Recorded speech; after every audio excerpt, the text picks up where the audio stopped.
Hello and welcome to the Gaggle Bubble Challenge. And if necessary, destroy media and narratives. I'm George Samuel. With me today, of course, is co-founder of the Gaggle, Peter Lavelle. So, Peter, I was kind of wondering what are we going to talk about today? Because it's just Well, there's I nothing was much hoping going that on. So I I was thought just you seeing if would. you had any ideas. I thought you would lead us as you usually do.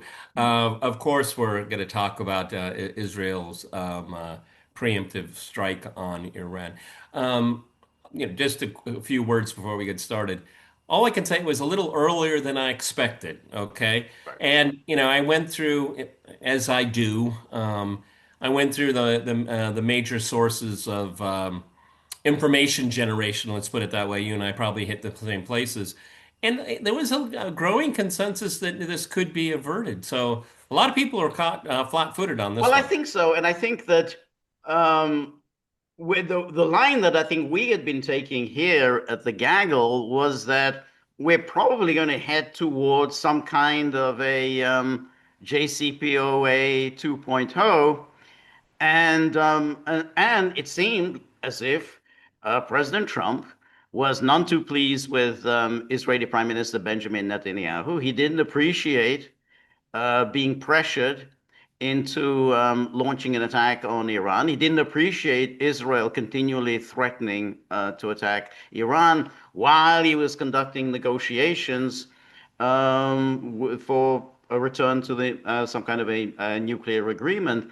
And indeed, we had Mike Waltz, the national security advisor, who was removed from the portals of power because apparently he was planning behind Trump's back to launch some kind of an attack on Iran.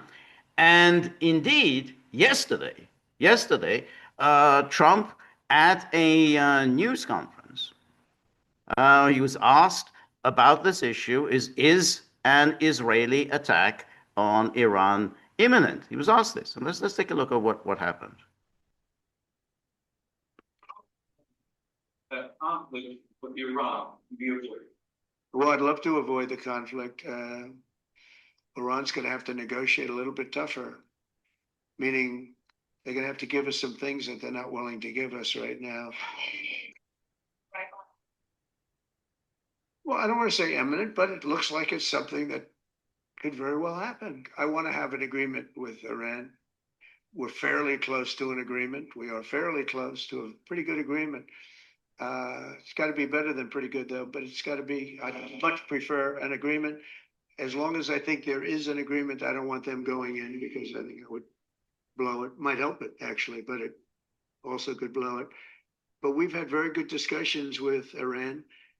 Whether or not we get there, I can't tell you, but it'll happen soon. I say this, Peter, very strongly. They can't have, whether it's going in or not going in, they can't have a nuclear weapon. I prefer the more friendly path.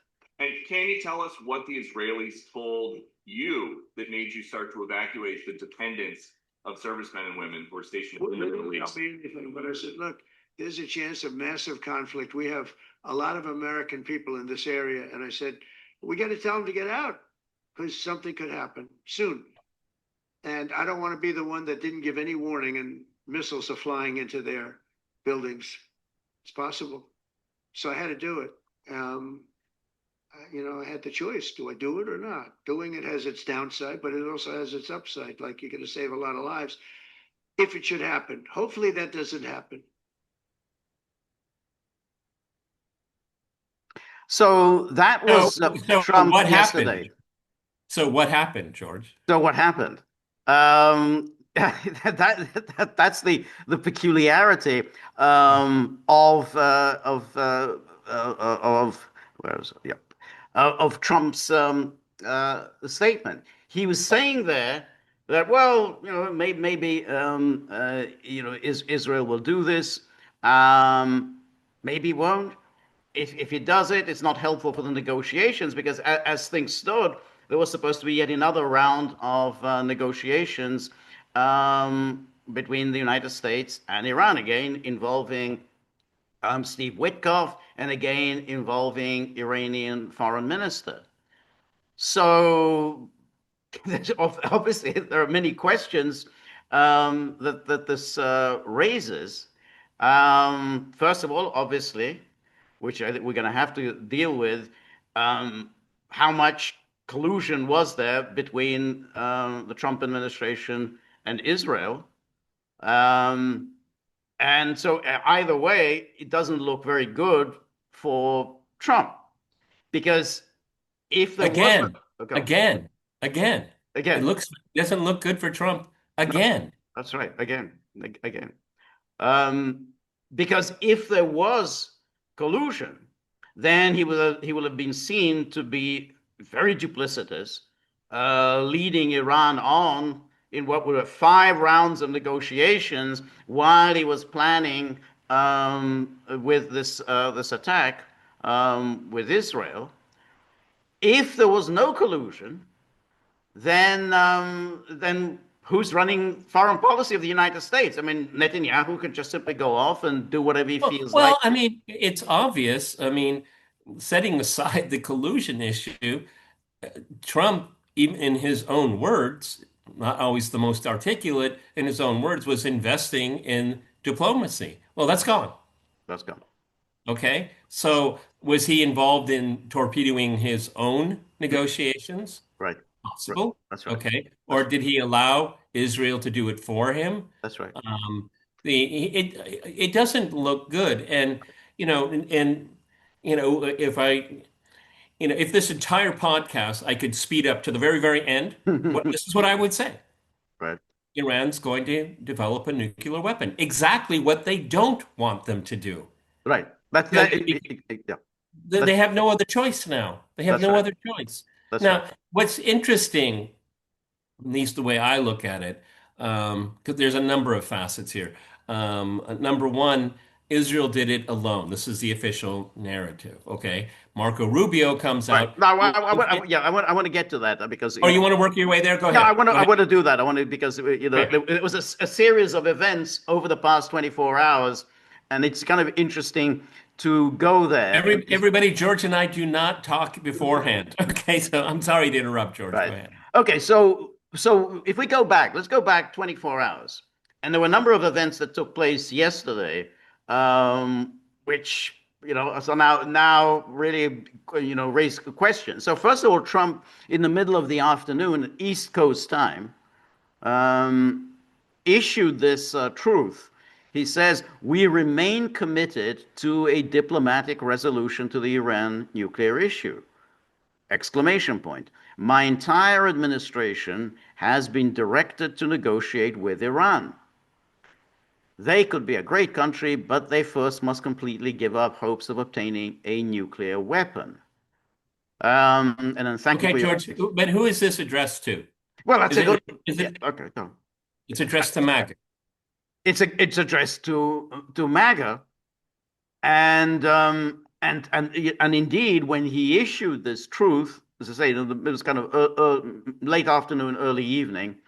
Marjorie Taylor Greene said, "Yeah, fantastic. That's exactly what I wanted to hear from Donald Trump." And so, again, during the past week, we had a very long, lengthy tweet from Tucker Carlson going at it against Mark Levin.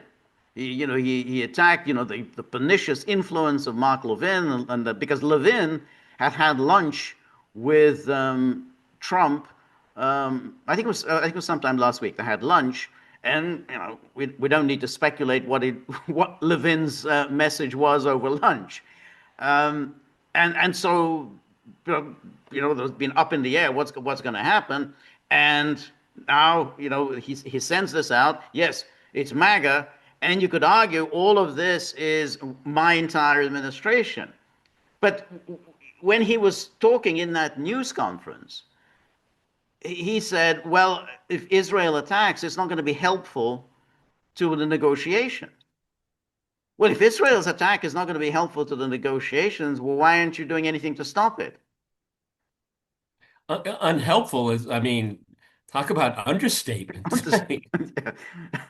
Now, the other thing that happened yesterday, and I think it's worth looking at that, because this will serve as the justification for what Israel did, which was there was a meeting held at the IAEA, which adopted a resolution pushed by the US, UK, France, and Germany condemning Iran. And here's Okay, the I have a really important. Let's go through this because I have a question okay. that bothers me about the role of the IAEA. Go ahead. Yeah, I think it's a very good question. So here's the Financial Times. UN atomic watchdog rebukes Iran over nuclear breaches. And then it says the UN Atomic Watchdog's board has, for the first time in 2 decades, declared that Iran is in breach of its non-proliferation obligations as the US and European powers increase pressure on Tehran over its nuclear activities. So this is yesterday, so it's just a few hours before the attack. In a resolution drafted by the US, the UK, France, and Germany, the IAEA's Board of Governors censured Iran. Okay, everyone, before George goes on, US, UK, France, and Germany. They were in another group 10 years ago, the JCPOA. Yes, that's right. That's right. Okay. And it seems to me, I'm not sure if they're in violation of the NPT, but the violation of the JCPOA that the United States walked away from. They're two different things. Okay. And all the while, the IAEA has been involved in inspections of Iran. Right. Okay. So what is the standard? It's unclear. It's very yeah. It's very unclear, and the United States walked away from the JCPOA in 2018 at a time when the United States had no evidence whatsoever that Iran was in violation of any of its commitments. Iran had done nothing wrong. The United States walked away. It's just simply saying, well, we don't like this agreement. Basically, but just because a previous administration had signed it, they said, well, I don't know, that he signed it, we're under no obligation to stick by it. And the UK, France, and Germany really did nothing at all to help Iran when the United States reimposed sanctions As against. again, George and I have long memories, but the same countries, the UK, France, and Germany said they would. They They said, said they would continue as if the agreement was valid, even though Trump had right, exited. Did they? right, No. no, they did not. Um, And they're saying, so they said, censure saying Tehran has failed to cooperate with the watchdog on numerous occasions and impeded its ability to verify Iran's declarations and the exclusively peaceful nature of its program.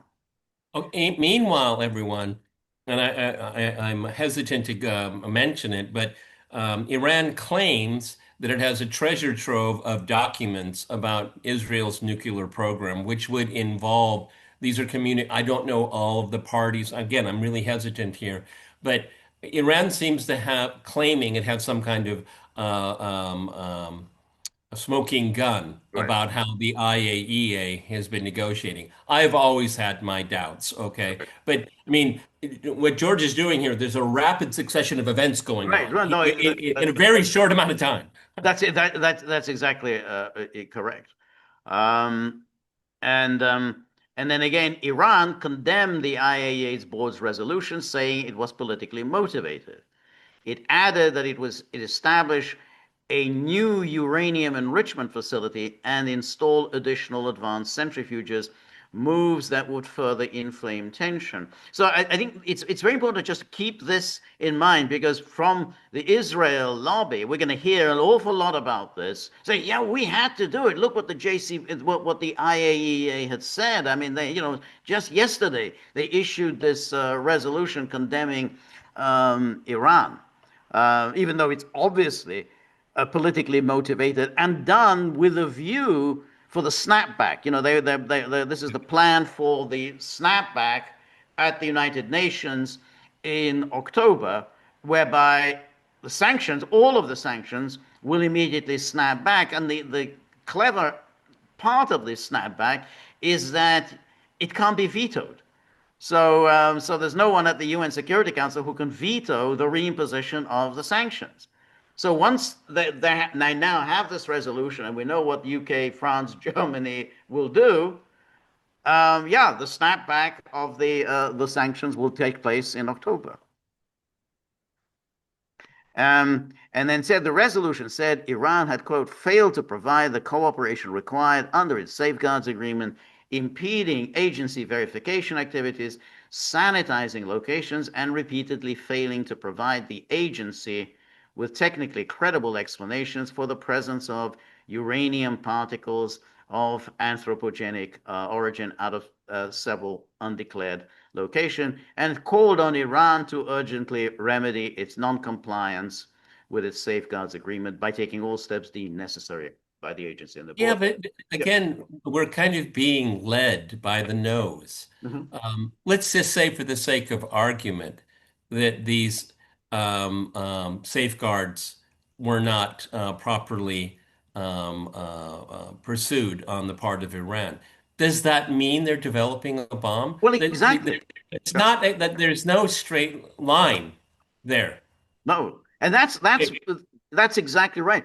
Not only did we have the ODNI, Tulsi Gabbard's agency, say no evidence that Iran has a nuclear weapons program. Not one of these Europeans, the UK, France, and Germany, has ever claimed that Iran is developing nuclear weapons. They're just saying, oh, it's not in full compliance.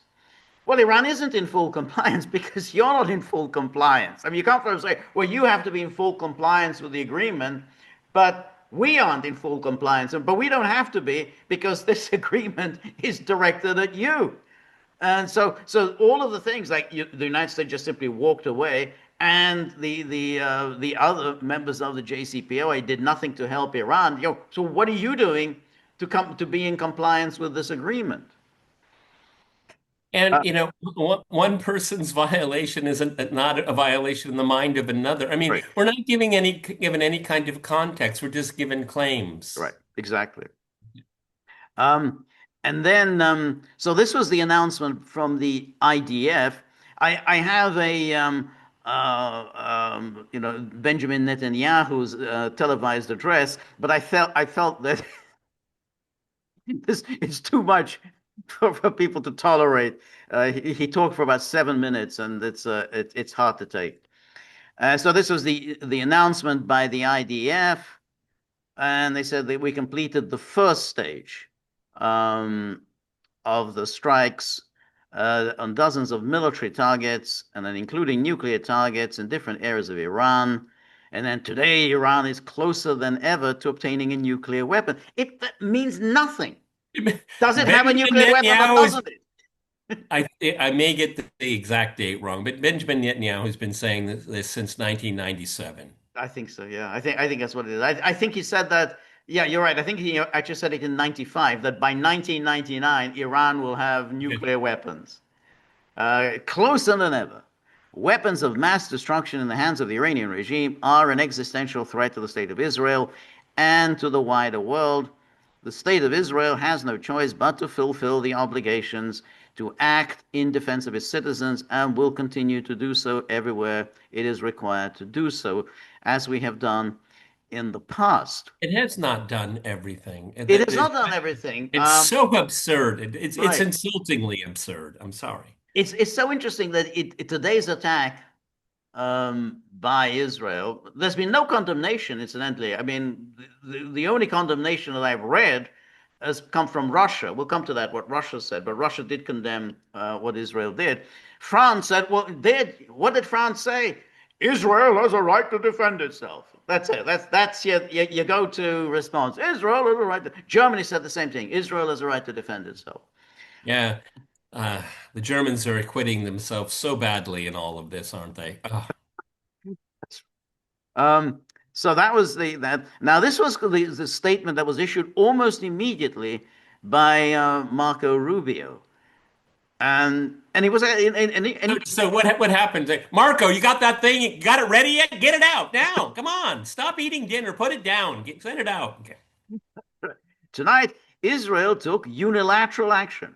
So that was correct. Unilateral action, which doesn't sound particularly approving. So Rubio's statement, as we'll see, is actually much less fulsome towards Israel than what the French said. The French came up with this crap about Israel has a right to defend itself. Yeah, but this his statement. He owns up to his name as being a snake. Okay, because he's very snake-like in this statement. Go ahead. Israel took unilateral action against Iran. We are not involved in strikes against Iran. I'll say it again. We are not involved in strikes against Iran, and our top priority is protecting American forces in the We're not involved. Ask Mike Waltz why he got fired. Israel advised us that they believe this action was necessary for its self-defense. Now, this is very interesting because it sounds like, well, they told us just, we got a telephone call sometime, late afternoon yesterday, and they told us we have to do this. In reality, these negotiations have been going on for weeks. You've known about this for quite some time. And that they believe this action was necessary for its self-defense. President Trump and the administration have taken all necessary steps to protect our forces and remain in close contact with our regional partners. Let me be clear, Iran should not target U.S. interests or personnel.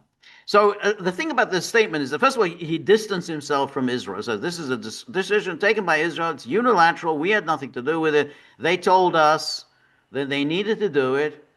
That was their judgment, not our judgment. My only concern, the concern of the administration, is the protection of American forces in the region, and the warning to Iran: you better not target U.S. interests or personnel. But he doesn't say you better not target Israel. He just says you better not target U.S. interests or personnel. Yep. Okay. I'll keep mum, but the plot thickens. Go ahead. The plot thickens. Now we're going to come to Trump. Trump has been shooting his mouth off over the last few hours, and Trump was nowhere near as careful as Rubio was in this statement. So yesterday, this was in the evening, Trump, because he never sleeps, gave an interview to Bret Baier of Fox News. So this is the tweet sent out by this woman from Fox News, Jennifer Griffin.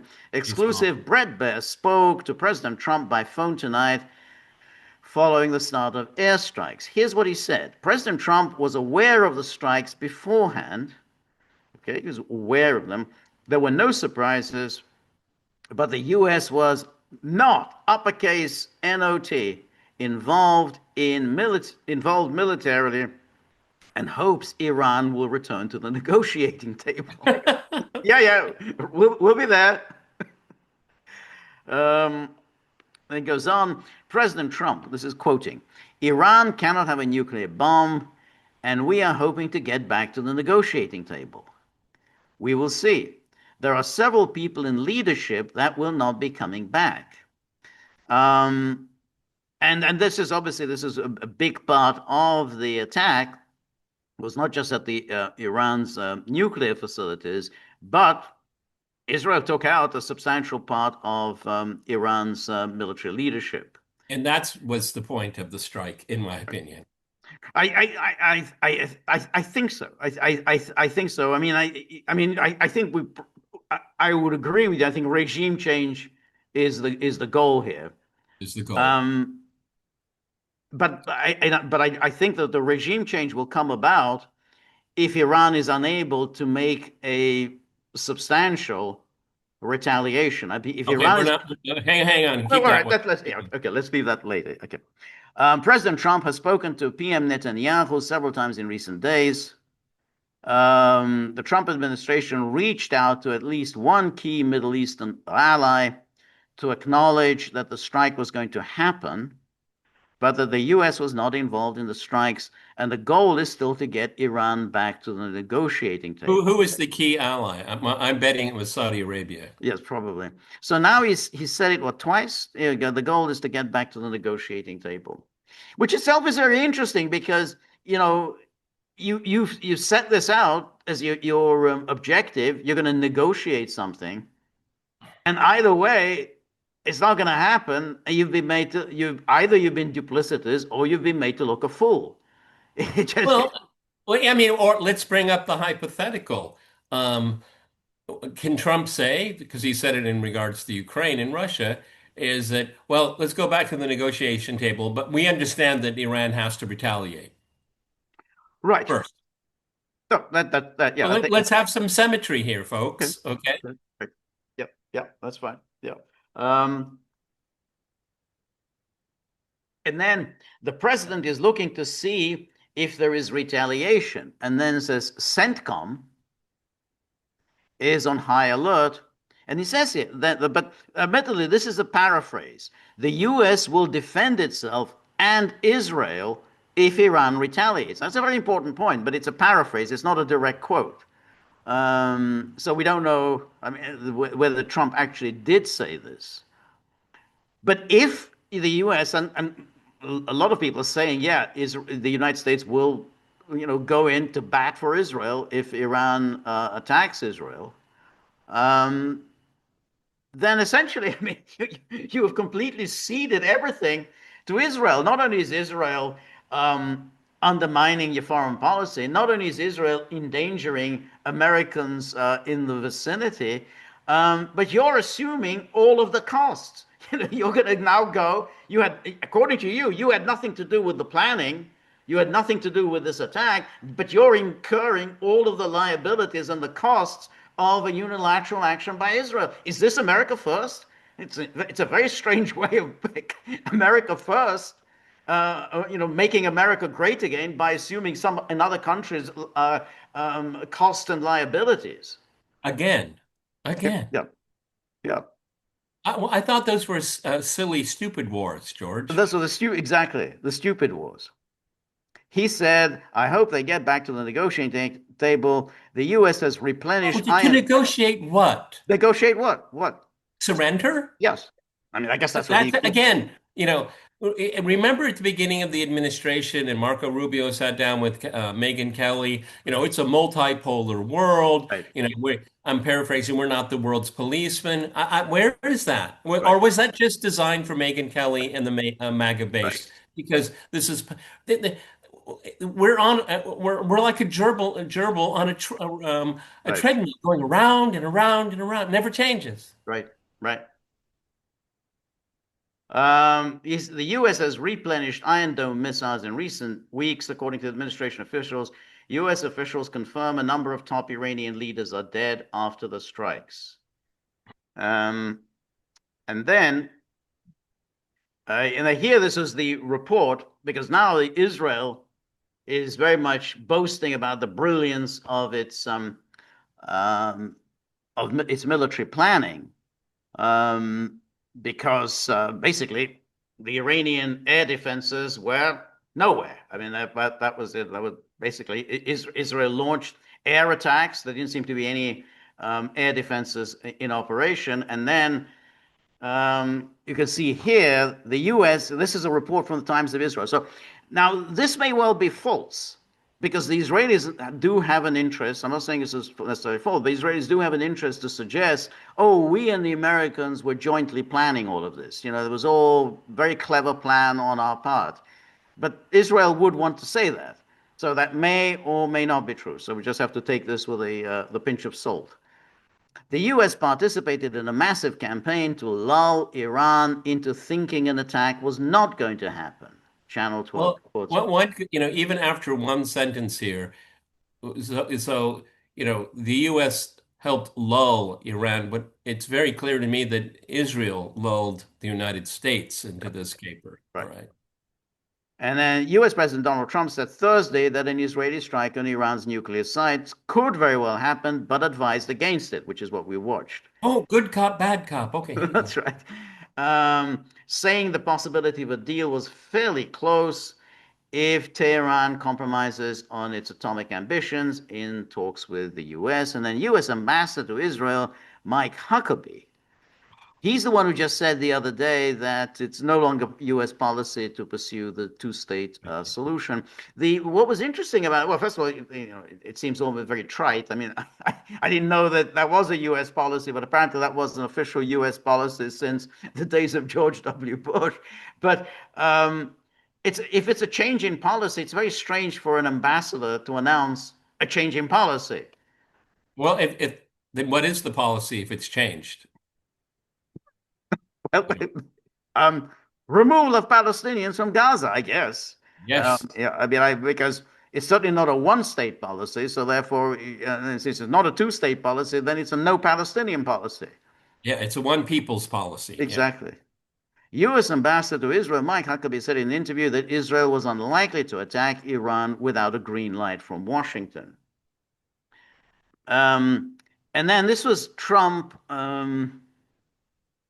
He sent this out today. This is a truth that he sent out very early in the morning, U.S. time. Saying, I gave Iran chance after chance to make a deal. I told them in the strongest of words to just do it, but no matter how hard they tried, no matter how close they got, they just couldn't get it done.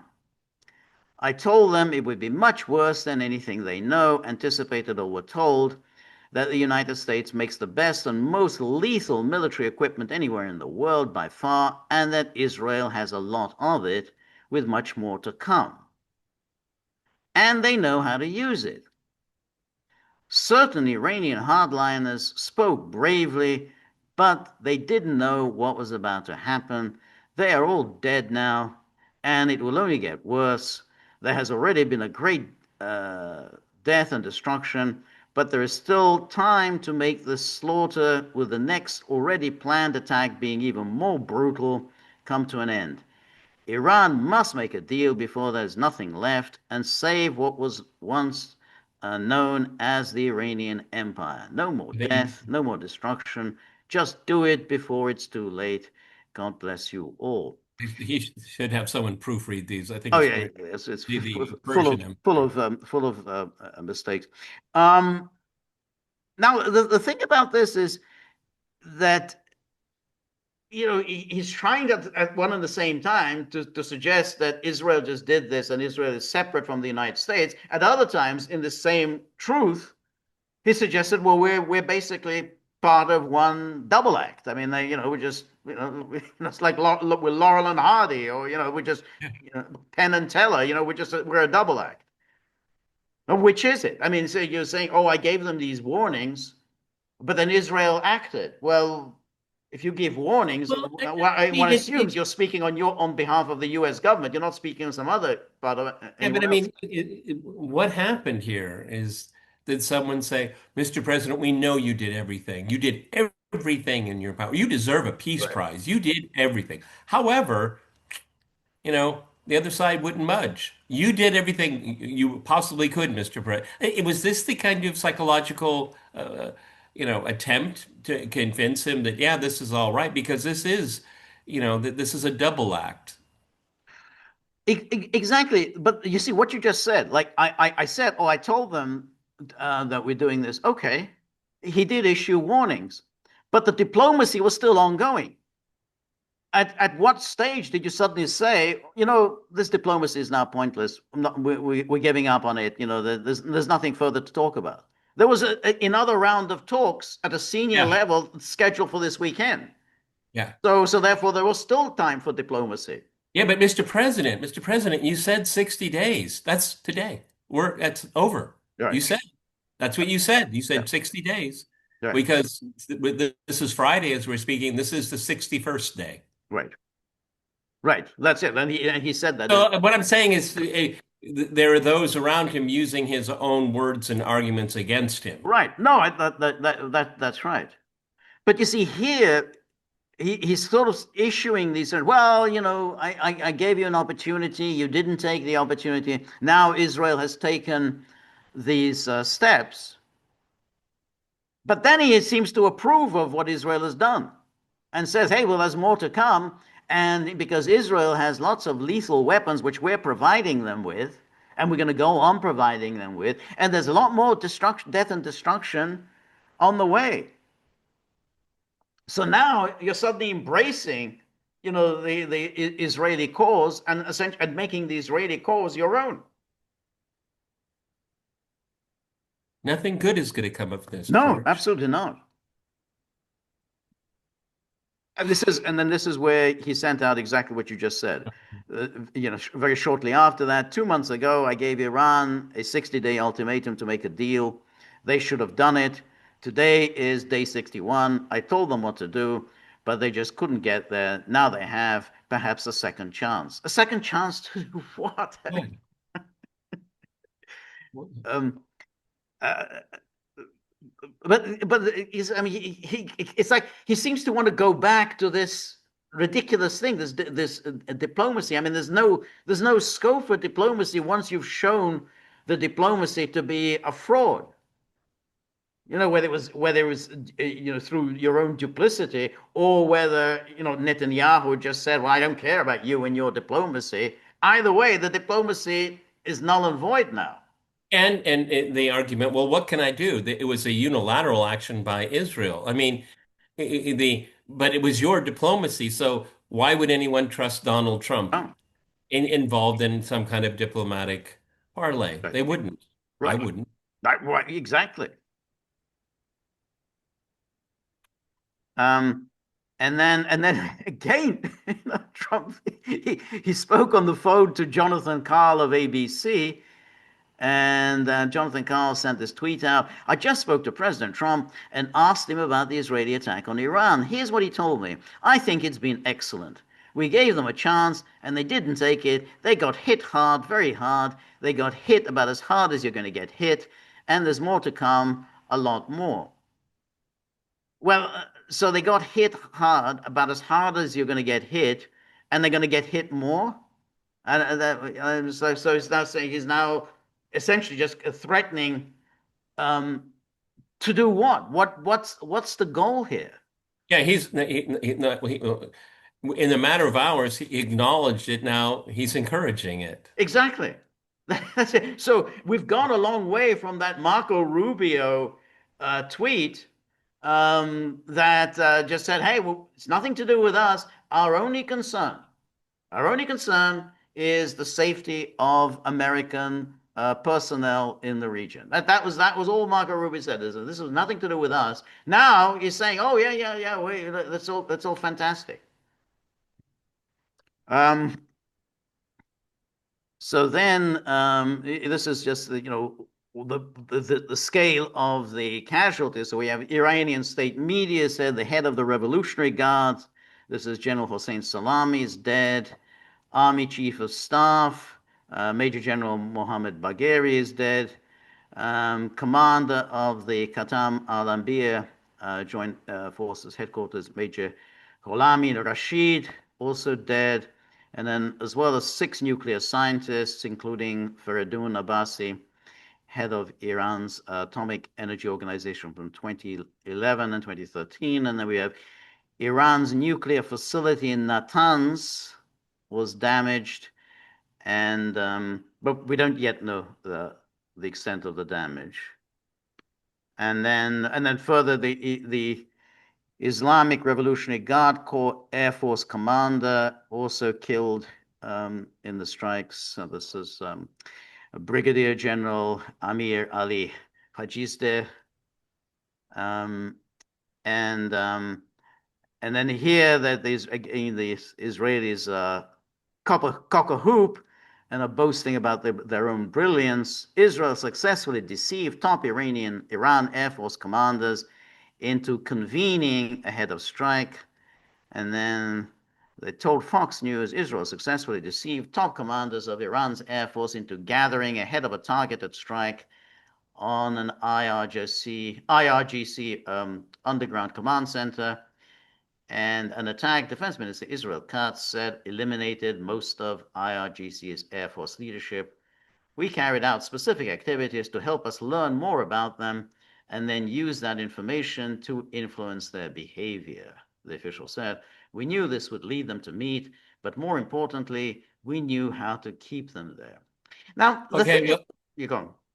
Well, I was just going to say, I mean, whatever, that's you can take it at face value or not. Yeah, exactly. It's not very.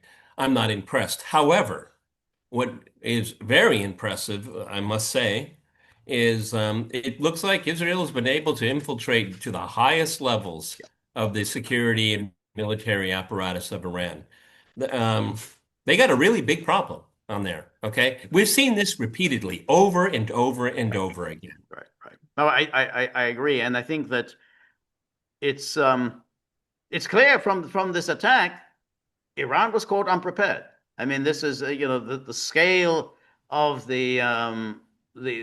of this attack, whatever the damage done to the nuclear facility, but you've managed to kill off a very substantial portion of Iran's high command. That took some planning, and given the warnings, I mean, clearly, I mean, this was in all of the newspapers that something is up and that there's quite a strong likelihood of an Israeli attack. Um, Iran was caught unprepared, caught flat-footed. So, but It's interesting too, looking at some of the footage where the scientists and well civilians, let's put it that way, lived. It really is kind of a fascinating and revealing exercise in how Israel can hit targets with enormous, amazing precision, but they can't do it in Gaza. They have yes, to take down an entire apartment building to get someone. right, But right, in Tehran, apparently, yeah, using covert operations, right, they can take out an apartment in a high rise. It's right, amazing. right, yeah, yep, yep, that's right. They did that in Lebanon when Yep, they took out Nasrallah. that's right.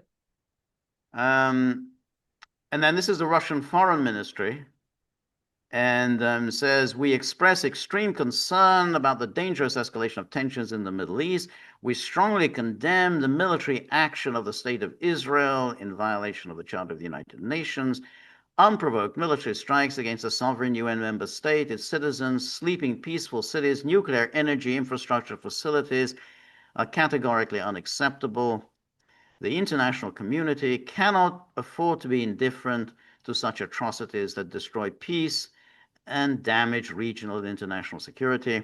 What makes the situation particularly cynical is the fact that the Israeli attacks occurred in the middle of a session of the IAEA Board of Governors and on the eve of another round of indirect contacts between Iranian and US officials. Thus, the hard-won multilateral efforts to reduce confrontation and find solutions that eliminate any suspicions and prejudices about Iran's peaceful nuclear energy were undermined and set back, And maybe I would add, comma, maybe forever. maybe forever. It is obvious that a conscious choice has been made. What they mean here is Z Jerusalem. Z is Zapad, West. So it's West West. Jerusalem. Russia recognizes West Jerusalem as the capital of Israel, but recognizes East Jerusalem as the capital of a future Palestinian state. So, in favor of further escalation of tensions and raising the stakes. There have been repeated warnings about the harmfulness of military adventures that threaten stability and security in the region. And then it says, we are closely monitoring the actions of the IAEA, which bears great responsibility in this difficult situation. The agency staff, along with citizens of Islamic Republic of Iran, found themselves under Israeli fire.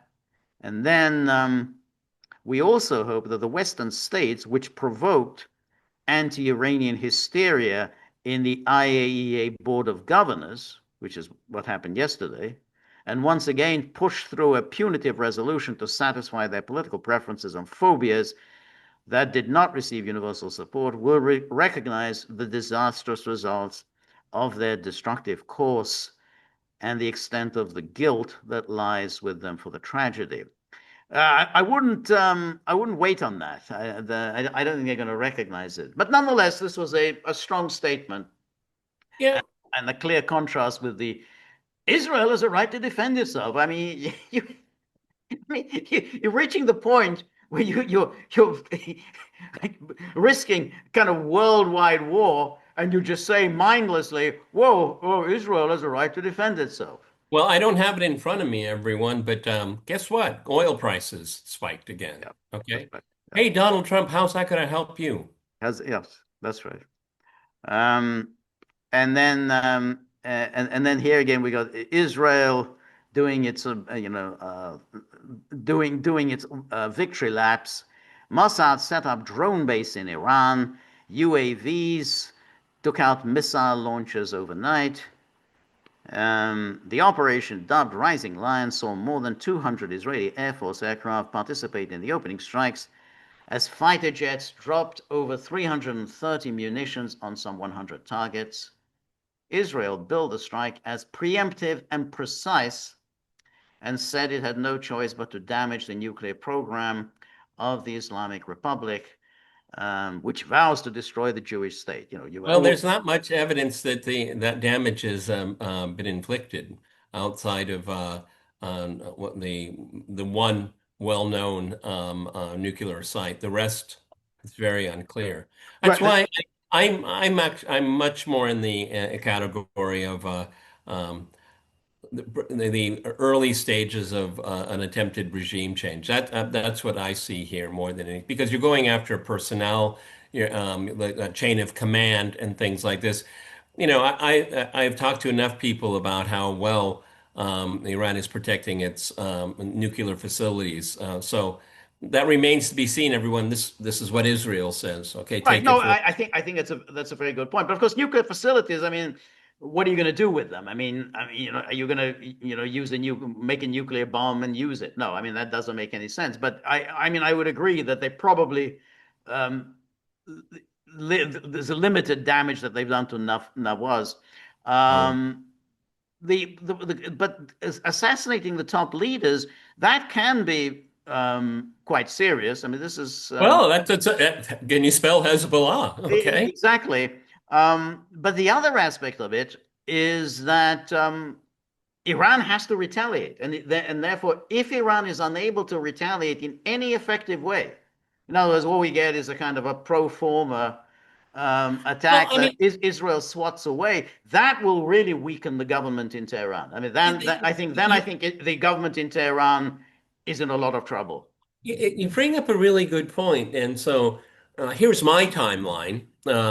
I get up very early to take out the dogs, as everyone knows. So it's about 5 o'clock in the morning. Just by reflex, I check two or three websites to see what I missed while I was sleeping. And okay, it's all started. And so I take the dogs out, I clean the dogs, I have myself a breakfast, I start watching different cables, news, and Iran has sent, like, for some reason they used the word 100 100 drones, yeah, drones. yeah. Well, George, I had a very busy day in the city. I kept checking, well, what happened to those 100 drones? Pretty unclear, even as It's we speak.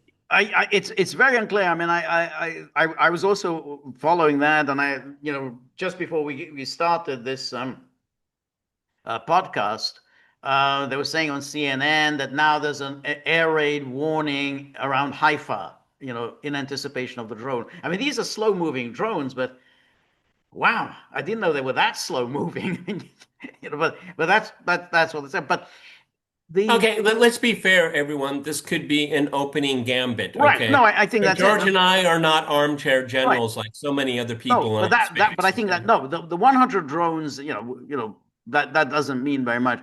But there has to be a hit, a strike that will be significant, because otherwise Iran is quickly relegated to, one of those states that get bombed on a regular basis, but is unable to do anything in response. So it becomes yet another kind of like a Libya, or it becomes a Serbia. You get hit, but you're too weak and too ineffective really to hit back, and so you're relegated in standing. And I think once that happens, then I think the government in Tehran is in a lot of trouble, because then it's lost its reputation, it's lost its influence in the region, and now it's clearly vulnerable to attack from Israel and the United States at any moment of their choosing. So I think that's the goal here. That when they say regime change. But they could go further. I mean, they could start assassinating political leaders in Iran. I mean, Israel is just ready to do anything. I mean, I wouldn't be surprised if they hit Khamenei. Look, you remember the Green Revolution years ago? Yep. You know, everyone that didn't go anywhere, but maybe it wasn't designed to. It was a beta. Okay, if we were to go all in on this, how would it work? Well, let's try out a dry run, see what you know. They learn from these things. Right. This was all done. Iran's a big, very big and populous country. You need a lot more sophistication compared to like Syria that had been, you know, starved to the bone. Right. Okay, it's very different. Right. No, But that's right. But at the same time, you have a government. You know, they've been in power now for was it 45 years, and obviously, you know, they've enjoyed a certain reputation. Hey, we've made Iran into a regional power. We have influence. You know, we have power. We're a significant player in the world. If you've lost that, then I think you're going to be all sorts of internal dissent. You know, there's a lot of problems in Iran: economic problems, social problems, it's national, regional, ethnic problems. It's what if once a government is seen to be weak, then I think it has real issues, but holding on and to power.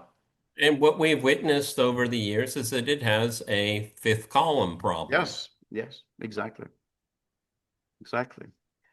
Um, And then, according to the official, Mossad agents set up a drone base on Iranian soil near Tehran. The drones were activated overnight, striking surface-to-surface missile launchers aimed at Israel.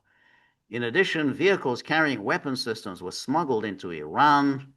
These systems took out Iran's air defenses and gave Israeli planes air supremacy and freedom of action over Iran.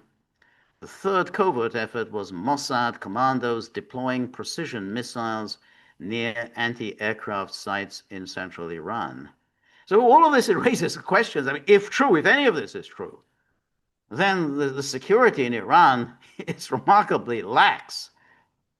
Um, Or I think, as Dire Straits said, laid back and relaxed. Okay. And then it goes, the United States knew about the planned operation for at least a week, according to a different Israeli official. Israel and the US are continuously. Okay, everyone. Okay, just take it with a grain of Yeah, yeah, salt. absolutely, absolutely. All of this. I mean, this is all very self-serving. It's all coming from Mossad, and they're very good at propaganda. Very good at shaping public perceptions. And here's the Guardian. And what is it? Israel hit in Iran, and who were the generals and nuclear scientists killed? And again, it just repeats: more than 200 Israeli jets were involved. Um, and Natanz, so on, and then it goes on. The IAEA has confirmed strikes at the Natanz nuclear site, and protected by heavy concrete walls. Natanz's centrifuge facilities are located underground, and the site has been targeted for sabotage operations on multiple locations. And then Natanz is where Iran has produced much of its nuclear fuel, including this highly enriched uranium. Unclear how much damage was done during the attack, but video footage posted online appeared to show the aftermath of massive explosions. It looked pretty big to me. Yes, yes. However, on Friday morning, the IAEA said there had been no reported nuclear contamination from the Israeli attack.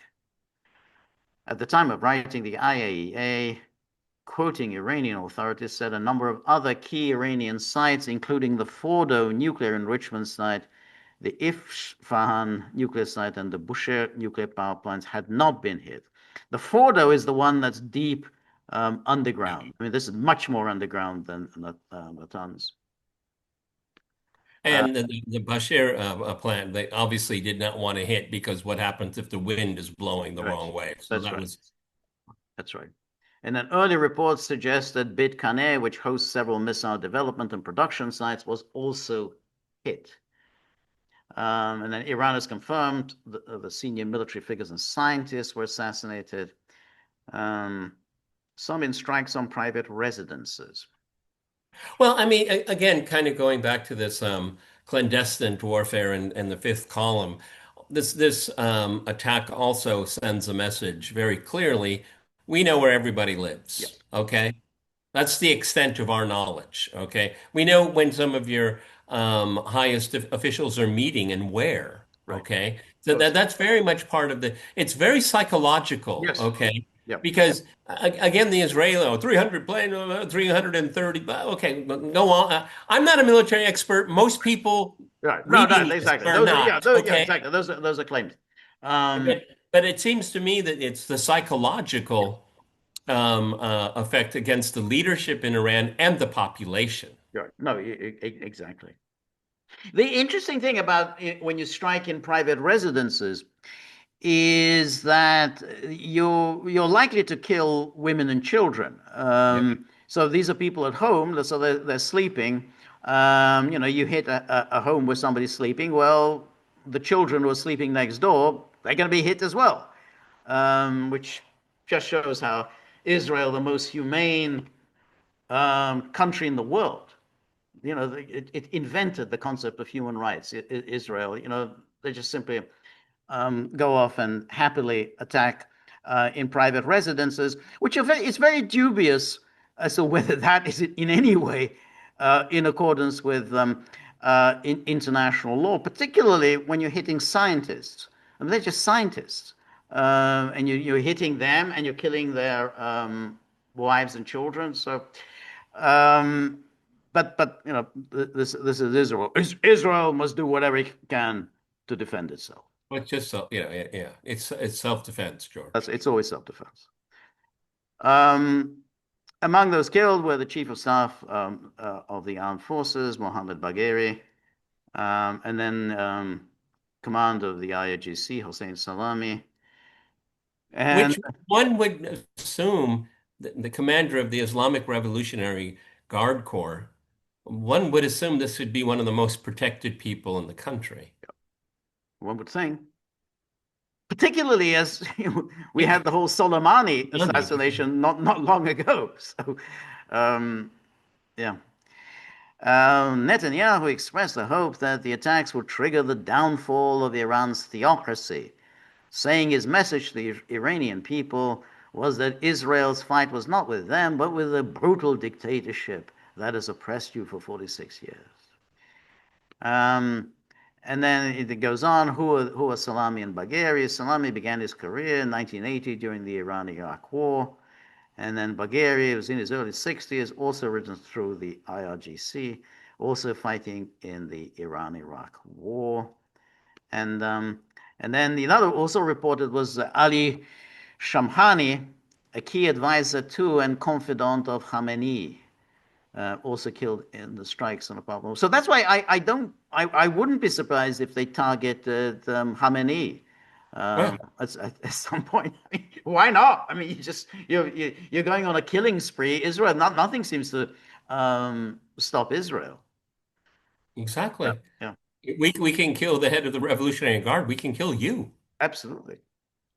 Um, and then the six scientists include Mohammed Mehdi Tehranchi, vice president, who was the president of the Islamic Azad University of Iran, a theoretical physicist, and the president of the Islamic Azad University. I really demand everybody hit the tip jar because George pronounces these names. I can't pronounce any of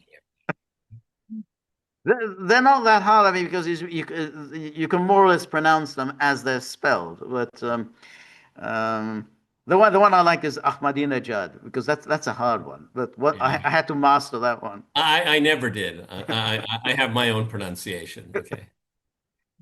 Also killed was Feridun Abbasi, a former head of the Atomic Energy Organization of Iran. And the Tasnim additionally named Abdul Hamid Minucher, Ahmad Reza Zobar as other scientists who were killed.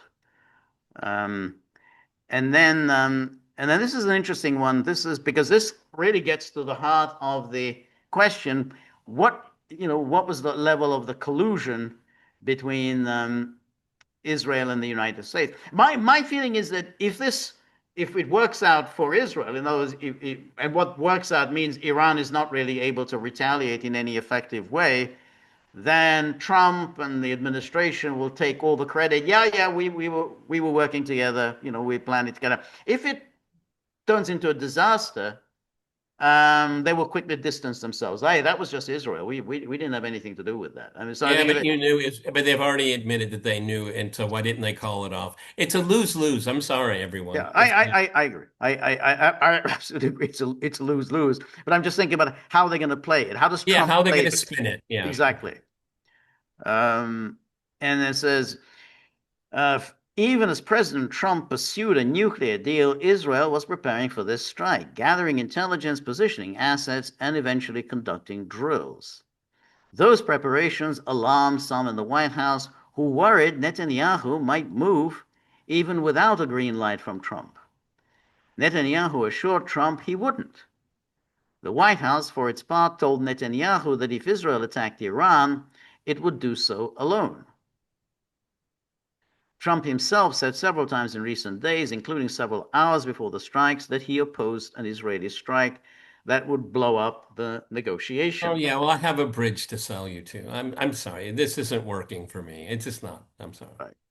Um, I mean, this is plausible well, there's denial yeah, the plausible all denial. over the place. All over the place. Okay.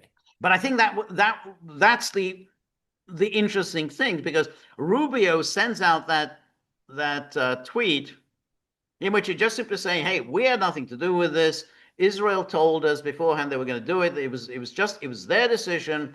We had nothing to do with it. Our only concern is the safety of Americans. Nothing else. It didn't say But not the Trump's foreign policy vis-a-vis Iran. That's the right. least important to you. Right. That's right. Exactly.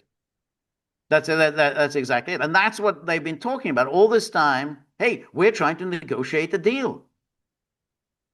But then, and what was striking is that Trump then escalated it. I mean, everything was okay. We're talking, we're negotiating, everything's fine. And then Trump escalated it by putting these artificial deadlines. Why the deadlines? I mean, there's negotiation. There's nothing urgent going on. We're Yeah, not on the brink of war. what's He's the telling me, oh no, it's got to be urgency? done. We got to do it now. We got to do it now. Why did the IAEA come up with its report when it did? Right, Okay, right, and what was aren't there clauses within the IAEA to be able for a country that is in quote unquote violation to deal with right. those? No, it came out yesterday, and that Exactly, what? exactly. By a resolution pushed by the US, UK, France, and Germany. Oh, what a surprise. But the thing was, by essentially creating these artificial deadlines and these ultimatums, then essentially they were preparing the ground for this attack because there's absolutely no urgency whatsoever. There's no crisis. There's no war. What is the need for creating these artificial deadlines? And that's what Trump did. So Yeah, for I mean, it's not like Iran left the NPT yesterday. right, Okay. right, Oh, it will though if eventually. right, right. But that's the thing. I mean, you have to think Iran will leave the NPT. They can't possibly stay on. But of course, then they become vulnerable for further attacks from Israel and the United States. Two Israeli officials claimed to Axios that Trump and his aides were only pretending to oppose an Israeli attack in public and didn't express opposition in private. We had a clear U.S. green light. So this is the Israelis are saying this. This is we've seen how several media outlets always have these Israeli officials saying, yeah, we were working together, and this was all just make believe that there were serious negotiations taking place. But Trump hasn't said that. Trump hasn't said Well, I mean, okay, I don't want to get to the punchline too early, but Of course they would say Right, that they were pretending. Of right, course, right. because what is in play right now, as we speak, is that um, obviously Iran is considering, we don't know how or when, to what degree, magnitude, to strike Israel.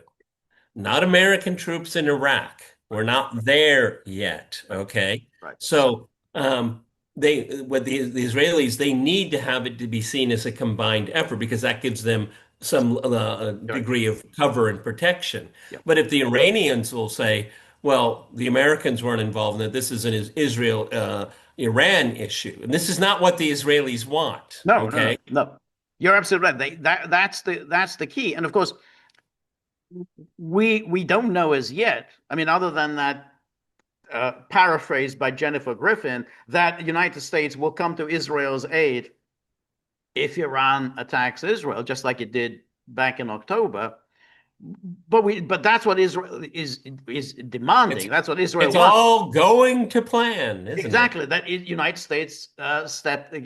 Yeah, yeah, we were in it together. You have to protect us because we planned it together. Yeah. Well, Yes, I mean, I'm sorry, Donald Trump, but you know, having come across MAGA people, I think to a person they're nice, but they're not gonna believe this bullshit. I'm sorry. Okay. right, It's just kind of transparently stupid. right. That exactly, exactly. Um, yeah. The goal, they say, was to convince Iran that no attack was imminent and make sure Iranians on Israel's target list wouldn't move to new locations. Um, well, that does seem very strange because now for the past 48 hours we knew that there was a great likelihood of an attack. I mean, once the United States announced that they're moving their personnel out of embassies in Iraq, and they're moving family members out, that means an attack is quite possible. It doesn't mean it's going to happen, but it is quite possible. So that still doesn't answer the question: why were they sitting ducks, and Israel was able to take them out despite the obvious warning? Netanyahu's aides even briefed Israeli reporters that Trump had tried to put the brakes on an Israeli strike in a call on Monday, when in reality, the call dealt with coordination ahead of the attack, Israeli officials now say. This is all coming from Israel. None of this is coming, this whole thing none of it is coming from Washington. Yeah. Um, These are the same people that say the Palestinians are the new Nazis. yes, Okay. These are the yes, same people. that's a good point. Yeah, Okay. yeah. The US's side has not confirmed any of that. In the hours before and after the strike, the Trump administration distanced itself from the Israeli operation in public statements and private messages to allies. And then we go to Rubio. Yeah, And but Donald Trump said it was excellent. yes, exactly. Okay. You know, Trump really should not get into these interviews. Don't do this. You're gonna blurt things out that you're gonna come to regret later. You issue. And because he's so inarticulate, you can read into so many of his Yep, statements here. yep. Okay.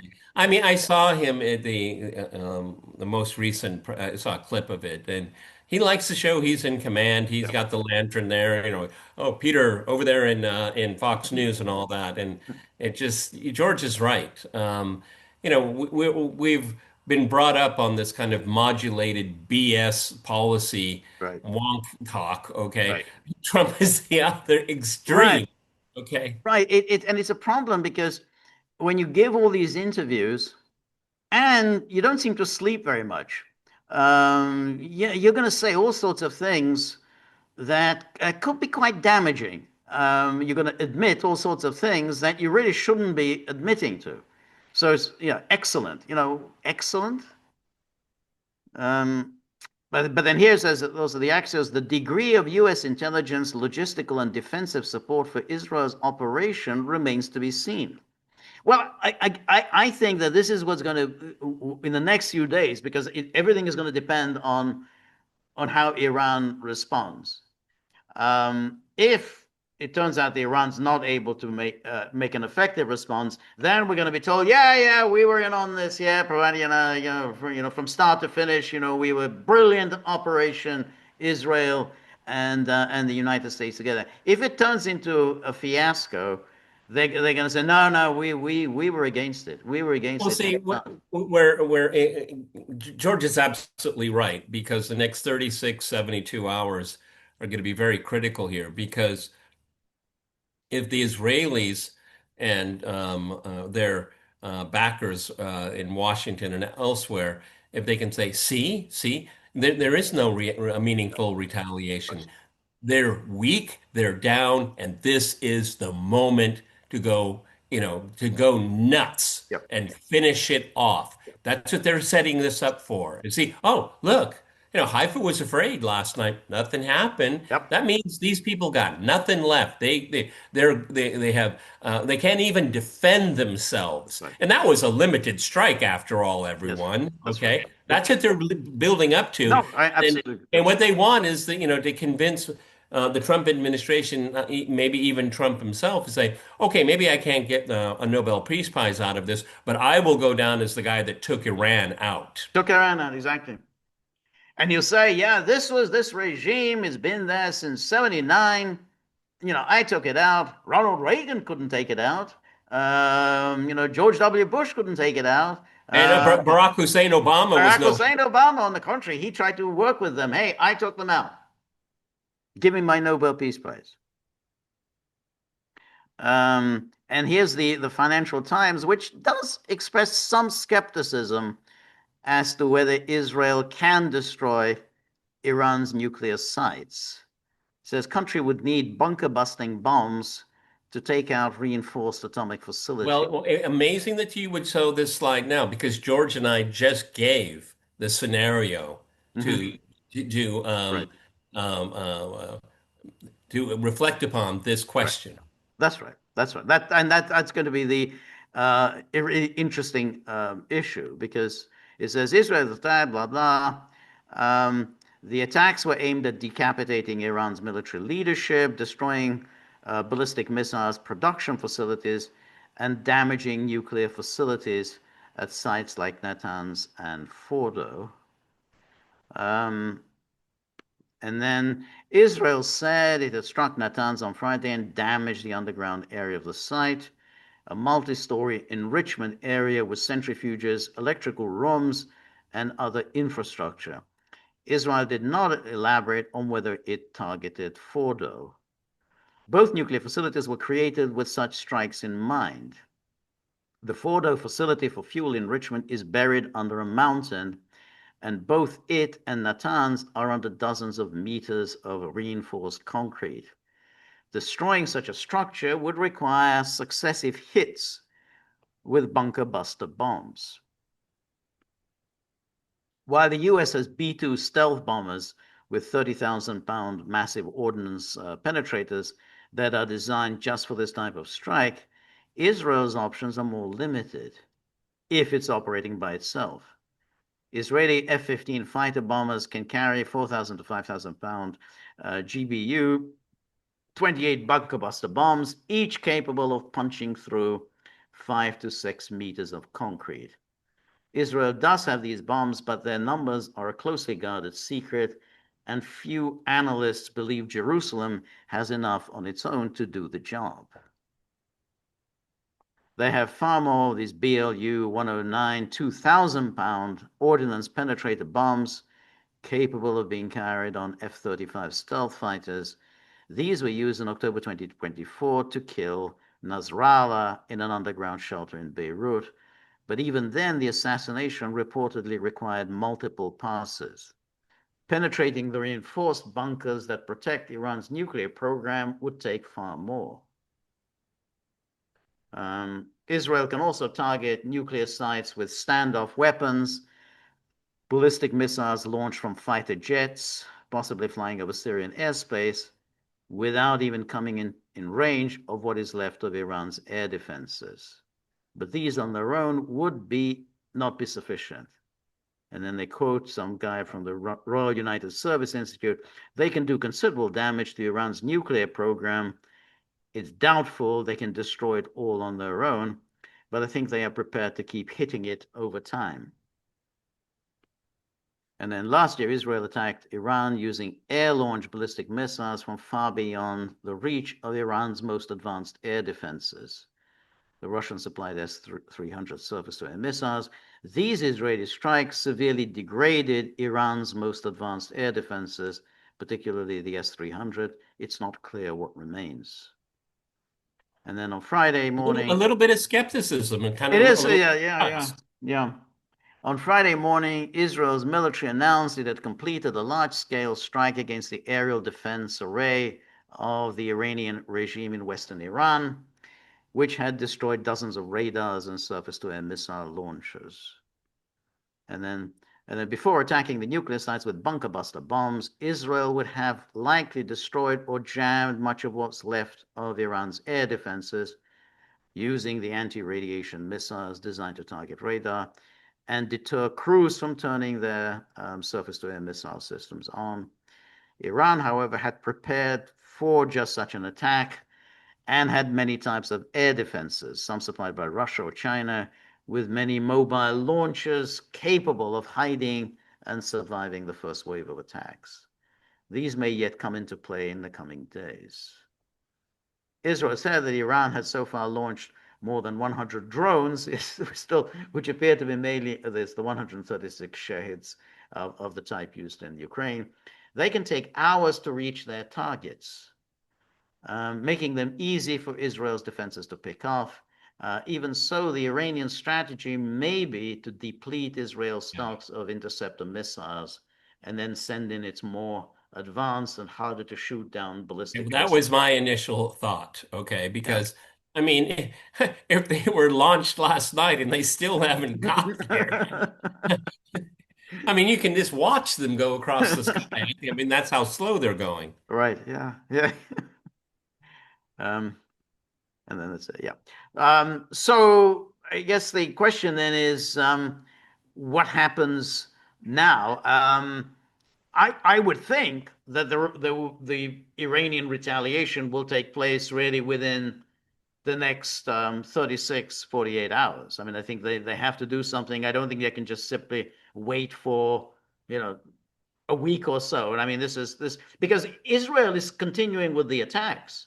Israel will continue to attack tonight. I mean, they're on a roll. And Iran can't just be looking like they're just sitting on their hands and getting thumped over their head over and over again. I'll go circle back. I think that their strategy is to see the wherewithal of the current political military structures in Iran. If they seem wobbly, they will keep doing it. Right. If the retaliation isn't sufficient enough, then they're going to pull in the Americans. The Americans want it to be safe. They want it to be clean. They don't want any boots on the ground. They got the bunker busters. Right. Make short order of it all. I think that if somebody can convince Trump that that's a possibility, it never is easy as you think, guys. It never, ever is as easy as you think.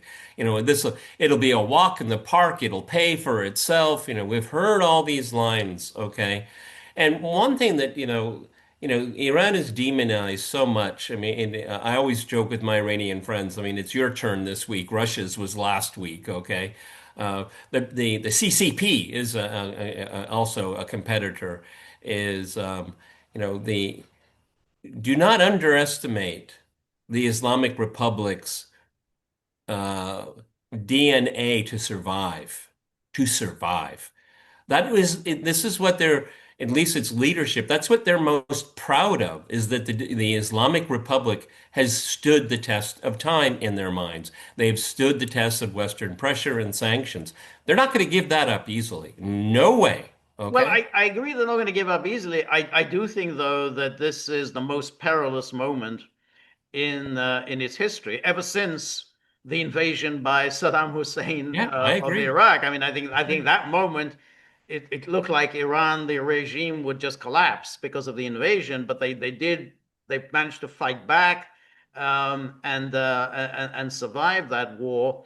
And those were very difficult days for Iran because Iran really was very isolated just after the Khomeini revolution because it didn't have anyone in its corner. The Soviet Union did not like Khomeini and wanted nothing to do They with were him. the second Satan. Exactly, and they thought he was a real problem for them. They're going to whip up all the Muslims in the Soviet Union. They just did not like Khomeini. So that was a very dark moment but they managed to survive. But this is the second time because now they've lost their allies in the region, and Israel has basically as they set its target on them, and Israel is going to keep doing this. Like there's a keep attacking and attacking. So this is a perilous moment for Iran. That doesn't mean it's going to collapse or anything. I'm not saying it No, is, but no, I no, think this no, is a no, perilous no. moment. We don't make predictions Exactly. here. But George, we spent a good part of an hour and a half talking about this. What have we not mentioned in this conversation? Gaza. No, no, no. And this is key to the timing as well. Mhm. As George and I have pointed out, what was the imminent danger again? Yeah, Why now? yeah, yeah. Okay. We're not talking about Gaza. That's exactly what Netanyahu wants. Okay. Exactly. And it's exactly what. And he's got everyone circling the wagons around the flag and himself. Yeah, Okay. right, right. No, that's right. And but it was Israel that created this artificial um, hysteria, this deadline, setting these deadlines. Trump took it on.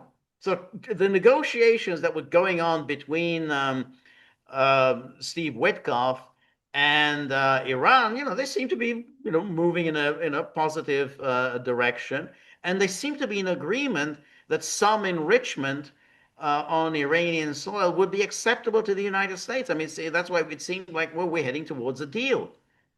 And somehow all of this was pushed out of the way. Suddenly, the Witkoff and Trump said, no, no, no, it's unacceptable for any kind of enrichment on Iranian soil. And What this deadline, this artificial what deadline that was imposed. what happened? Right. You heard that Witkoff said that Trump would be a good leader of Israel. Did you Yes, see that's that? what. Wow. Wow. um, yes. So, Um, I mean, you can whatever you take you want, I mean, it seems to me that the Israelis, the lobby has won again. Okay. yeah, Okay. Doesn't I mean, Mark Sabota and I were messaging back and forth, and I said there's no good ending here, and he agreed with me, and I firmly believe that it never works out the way you think. It never right, does. right, right. Um, but Netanyahu um, will say, "Hey, look what I've done for you. Look, I did all Oh, this stuff." George, I mean, again, George and I, for some reason, it's not premeditated, I can guarantee you, we push back. Netanyahu faces a possible re-election, Yeah, yeah, everyone. exactly. He said, "Look, I got rid of Nasrallah." And you have to say, most people around the world bought into the idea that Nasrallah is this giant of the Middle East. You can't get rid of this giant. The whole place would just explode. And lo and behold, he assassinated Nasrallah, and not a dog barked. Hezbollah is very weak now. I mean, it's the news from Lebanon is that Hezbollah is just scrambling just to survive. And the Israelis can bomb whatever neighborhood they want in Beirut with Yeah, impunity. right, right. Yeah. Um, Syria has been wrapped up. right. Right. Okay. Um, The Iraqi militias, they've been remarkably right. quiet. Right. Yeah. Okay. So what, everything George and I have just said, you can delude yourself that everything is nice and fine, and it's just, the sprint to the final finishing line. You can think that way, but you can think that way at your own peril. Oh yeah, yeah. No, I think we're gonna. A lot depends on what happens in the next few days. I tend to take a somewhat pessimistic view. I'm not sure Iran would be able to respond particularly effectively, because just simply because this attack by Israel just seemed to be so successful. Iran seems so unprepared. Yeah, and the Seems problem. surprising. I mean, I'm not saying it's determinative, But but nonetheless, that to me it seemed quite shocking. I accept and appreciate your caution. Okay, and I will add to it a little bit. The appetite comes with the eating. Yeah, yeah, yeah. Okay, so obviously tonight will be another night of death and destruction in Iran and maybe in Tehran itself. Okay, um, the next 36 hours are going to be very, very Right, critical, very right. critical. But And they, and I'm sticking to my thesis. This is an attempted regime change. no, I agree. I agree. That's the objective. It's a kind of an interesting thing. I mean, Israel, Max Blumenthal, just said something like, well, basically what this proves is, and he said, Israel is just simply a cancerous tumor on the world. I mean, so he just said that's my summary of what really happened. It's a cancerous tumor, and it's an interesting. I mean, Israel has been there. It's been waging these wars throughout its existence, against one after another. But you then wonder, is there a point at which maybe Israel will finally prevail? I mean, Okay, all but Israel's enemies, we go back and all those Nassers yeah, and Hafez Assad and Khomeini, and you just list them all. They've all gone. you know, I I have such enormous admiration for people like Max Blumenthal. I do. I've mentioned him very often privately with George. And I largely agree with him. However, what I try to do, I think what we try to do here, we try to make a distinction between geopolitics Right. and the morality of politics, Right. okay?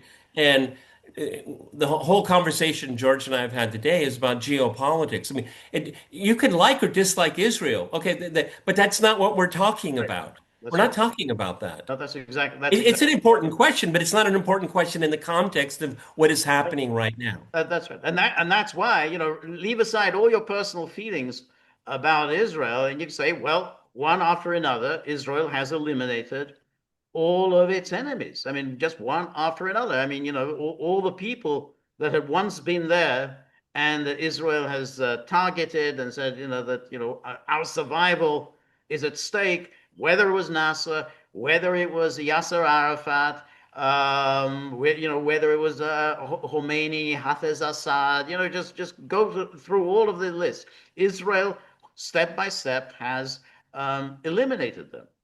And Well, in our lifetime, you know, Iraq was exactly, Saddam Hussein, in other it words. was a contender in the Middle East. I Right, mean, it was a country and a leader that you again, like or dislike, had to listen to. Look at the Assad family. right, I mean, they ruled Lebanon yeah, for most of my life. Okay. yeah, And what it now we have this balkanized country that will go through maybe a generation of civil war. It right. won't affect Israel too much. No, no, that's But right. I'm just trying to add layers to Yeah, George's argument. From a right, geopolitical point of view, Israel has been able to take on all comers. right. Yeah, yeah, that's right.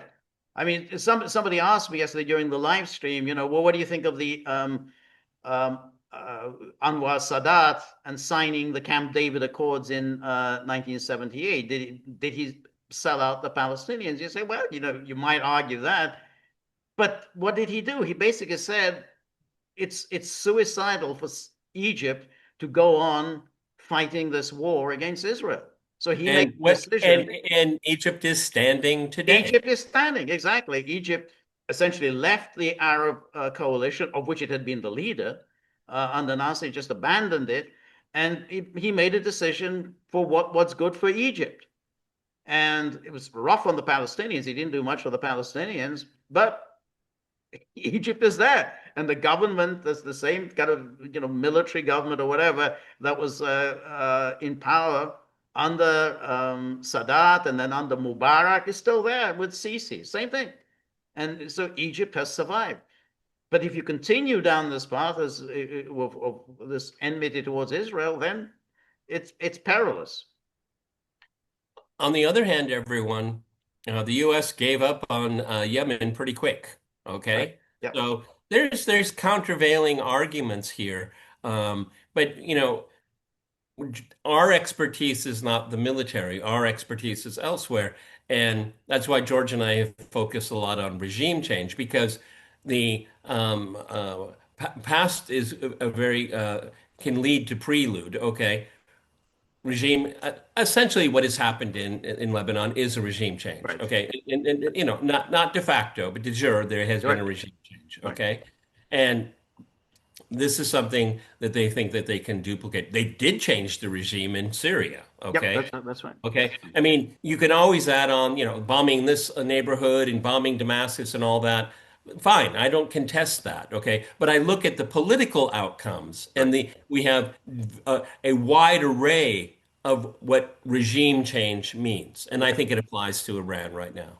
No, I absolutely agree. I think that is the goal. It's not about Iran is close to getting nuclear weapons. I mean that's just nothing to do with that. Nothing to do. You've been banging the drum on that since the when 90s. When George is going through the slides and nuclear program bomb, just like okay, yeah, exactly. I know there's a point to it, but that's right, exactly. But that's the thing. I mean, because we're always focused on that, because that's the argument that Israel and its apologists keep saying. Oh, well, Iran, it's declared, that it wants to bring the state of Israel, out of existence, and it's got nuclear weapons, and obviously it's going to use its nuclear weapons to destroy Israel. All of that. This nonsense is nonsense.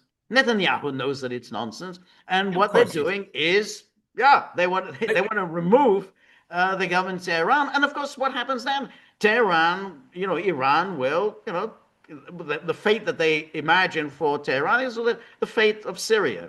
It's just going to be break up into. But see, Donald Trump, if you want your peace prize, George and I already explained how you can do it with Ukraine. We'll explain how you can do it in this context.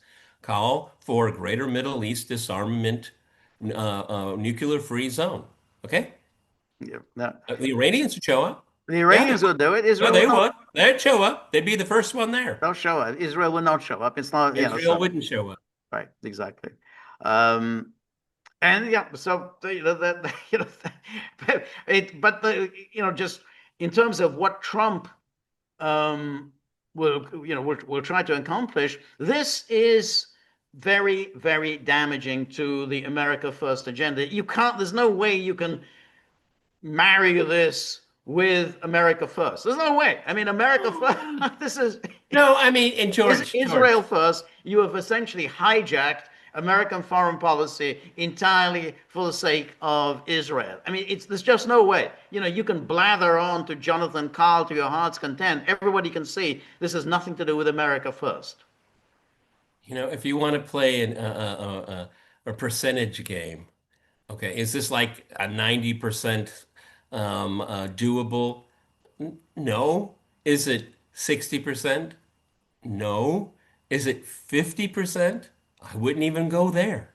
Okay, you're playing a very dangerous numbers game here. Okay, very, very dangerous. Right. Because there's too many unknowns. And George and I have said it, and we're going to repeat it.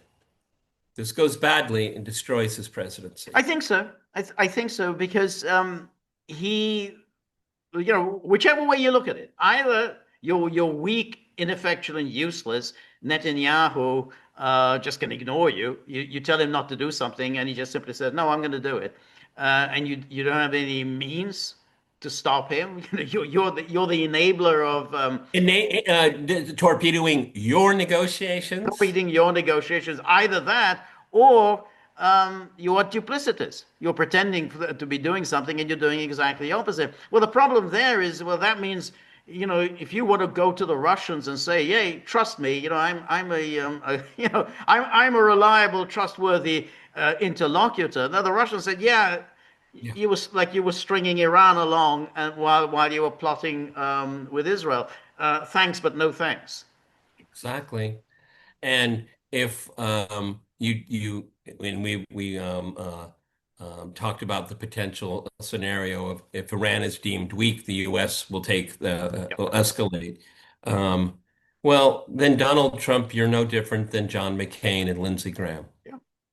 Yep. No different.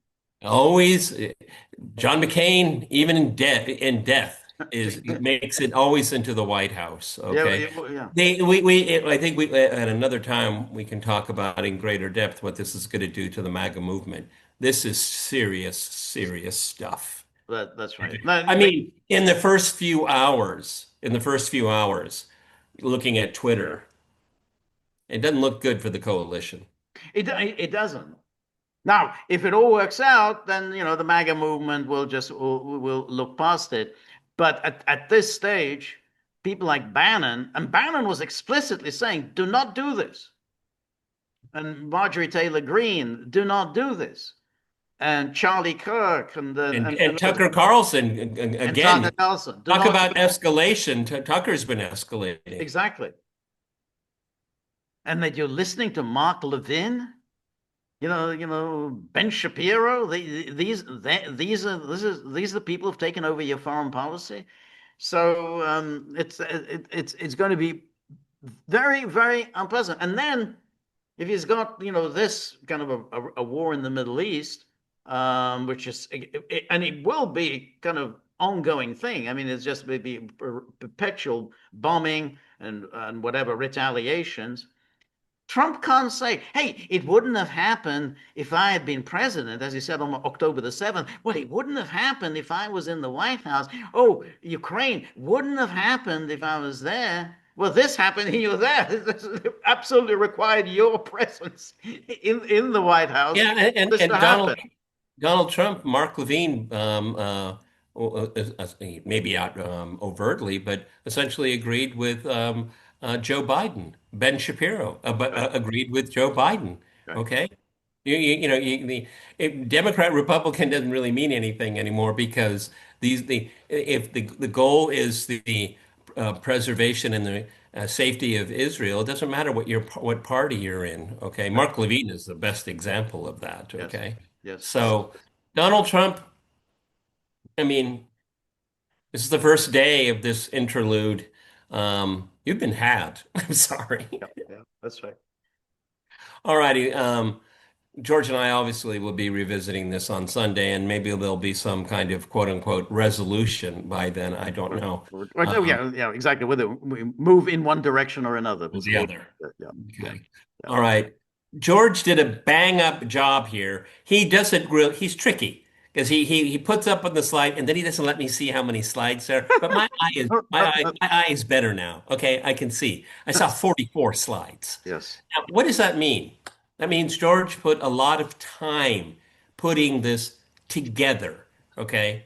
A little bit of video. We need more video. We'll talk later. Yes. Okay. But George did a really good job assembling this podcast. Okay. Yes. And he needs some recognition. Oh, recognition, the tip jar, I mean. The tip jar. Just as you were speaking, the dogs say he didn't do anything. We did all of the work, and he's just taking the credit. No, we did all of the heavy lifting. So, all right, let if the dogs want the credit, fine. Credit. Just hand the money over to them. But whatever. Just whatever you've got into the tip jar. Gold, silver, $100 bills, everything into the tip jar, and we will be back on Sunday. So we're very grateful for all of your help, friendship, and support. The more you're able to donate, the more of these videos we can make, the more we can improve on the technology. And above all, we're going to stop these fighting with the dogs as to who deserves all the credit. So remember, if you like the gaggle, please like, share, and subscribe. See you soon. Bye-bye.